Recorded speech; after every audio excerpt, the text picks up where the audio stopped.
Dear Chairman, dear colleagues, first of all, I would like to thank the organizers for the invitation to join the meeting. For me, it's a pleasure and honor to represent the AO section of urolithiasis on this meeting. My topic today is perceived reluctance of urologists to conduct metabolic evaluation of stone formers, how to change this mindset.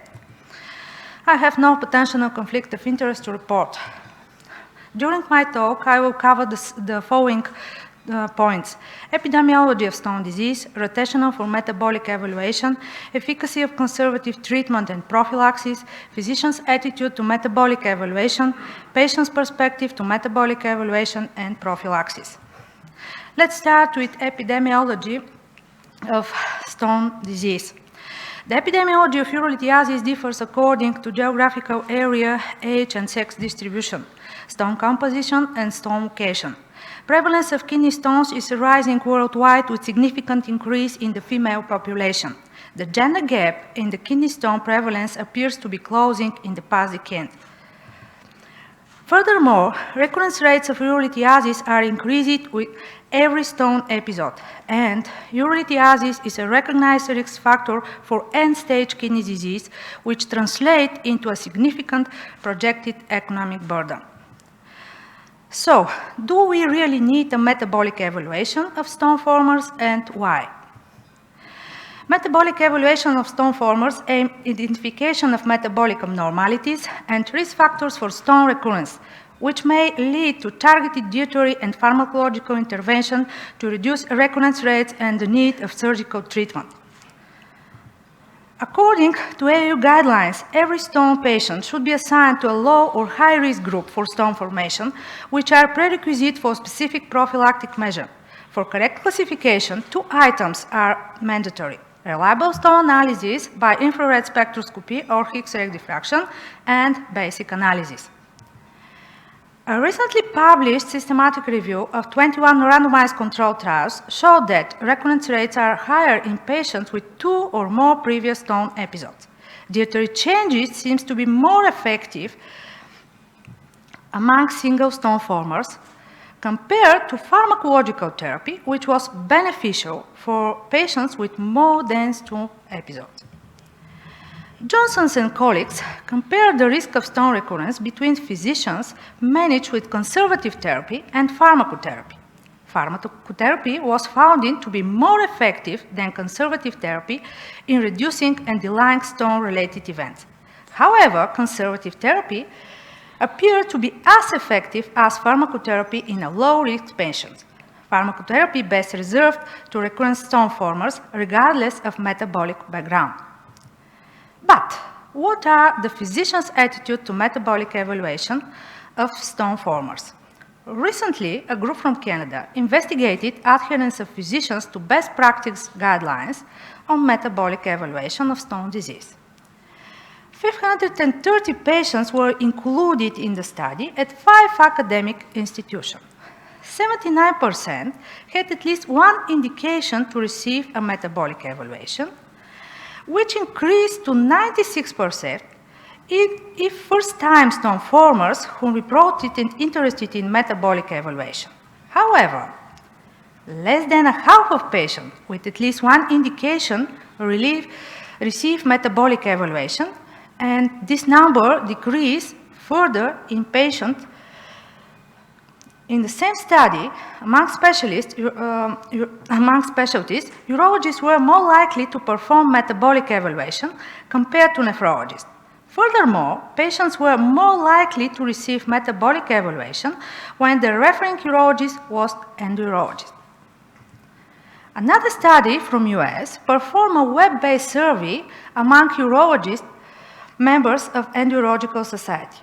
When performing metabolic evaluation, most urologists, 97%, performed the assessment themselves, and only 1/3 of them would do it in first-time stone formers. However, 37% will be more likely to order a full metabolic analysis if it were easier to interrupt and/or make clinical decisions. 35% will be interested in assistance or advice in the interpretation of metabolic evaluation. In the same study, the majority of physicians feel that their patients are compliant with their pharmacological treatment and that they have time and ability to counsel patients on dietary changes. However, only 40% feel their patients are compliant with dietary fluid and fluid advice. But how does physicians' and patients' perception regarding stone disease differ? A study from US compared patients' and urologists' perception regarding the medical management of stone disease.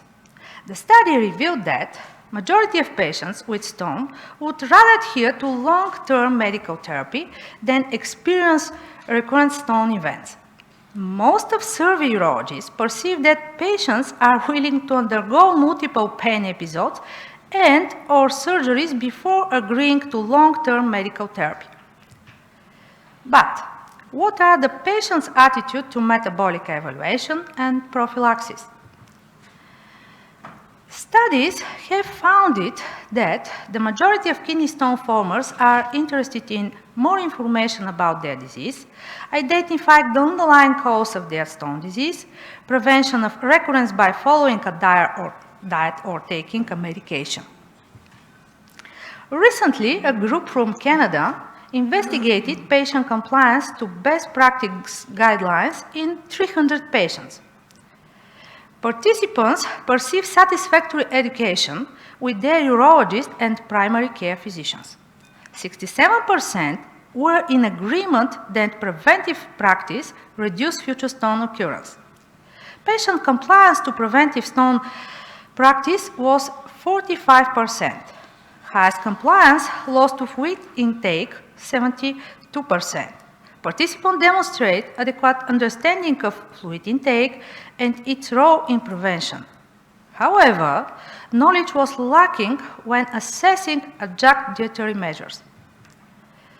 A recent study investigated patients' perceptions of kidney stone prevention in the emergency department. 71% of patients believe in the effectiveness of those measures. 82% showed interest in learning about prevention strategies. However, 68% did not receive any instruction about kidney stone prevention before discharge. In the same study, the most common reason for not obeying instruction about kidney stone prevention measure was the cost. Most of patients believe that prevention will be improved if physicians spend more time explaining measures, providing written instruction, and referring them to urology clinic. A group from the US assessed the effectiveness of shared medical appointments regarding patients' urinary stone risk factors. All patients received metabolic evaluation and individualized medical therapy for stone prevention. Patients from shared medical appointments reduced their stone recurrence risk factors significantly and compare favorably with patients from individual patients' appointments. Shared medical appointments for kidney stone prevention have enhanced both patients' access to appointments and provider productivity.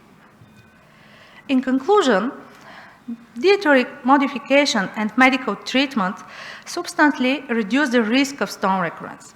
The use of metabolic evaluation in stone formers is suboptimal and with wide variation across countries and medical specialty. Patients' and urologists' perceptions regarding medical treatment and prophylaxis of stone disease differ significantly. Overall patient compliance to evaluation and recurrence prevention of stone disease is poor. Reasons for physicians' reluctance to perform metabolic evaluation and medical therapy include inadequate or incomplete knowledge in interpreting results and/or medical clinical decisions. Perceptions that patients' compliance will be low, perceptions that minimally invasive treatment is more effective and preferable to long-term medical therapy. Measures to include use of metabolic evaluation and medical therapy include education of physicians with assistance or advice in interpretation of metabolic evaluation, development of stone prevention programs, risk stratification of patients, referral to stone specialists, patients' education of benefits of recurrence prevention, medical aid tools such as health promotion, literature, and written instruction. Thank you for your attention.